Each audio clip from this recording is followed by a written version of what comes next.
കാറിൻ്റെ ബമ്പറിനുള്ളിലാണ് കഞ്ചാവ് പൊതികളിലായിട്ട് സൂക്ഷിച്ചിരുന്നത്. Operation clean സ്റ്റേറ്റിന്റെ ഭാഗമായി തിരുവനന്തപുരത്ത് പിടികൂടിയത് 13.5 കിലോ കഞ്ചാവ്.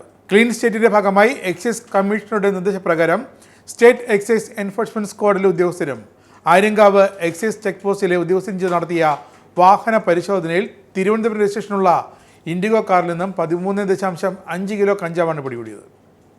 കാറിന്റെ പുറകിലുള്ള ബമ്പറിൽ ഒളിപ്പിച്ച് കടത്തിയ രീതിയിലായിരുന്നു കഞ്ചാവ് കണ്ടെത്തിയത്. വാഹനത്തിലുണ്ടായിരുന്ന നിരവധി കഞ്ചാവ് കേസുകളിൽ പ്രതികളായ ബെല്ലാരി സുനി, പട്ടർ പ്രശാന്ത്, രാജേഷ് എന്നിവരെ പിടികൂടുകയും ചെയ്തു.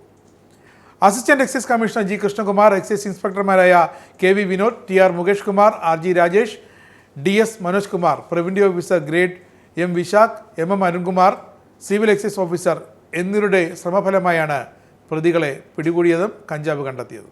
ആര്യങ്കാവ് എക്സൈസ് ചെക്ക് പോസ്റ്റിലെ എക്സൈസ് ഇൻസ്പെക്ടർ ദിലീപും എക്സൈസ് ഉദ്യോഗസ്ഥരും ഒപ്പമുണ്ടായിരുന്നു.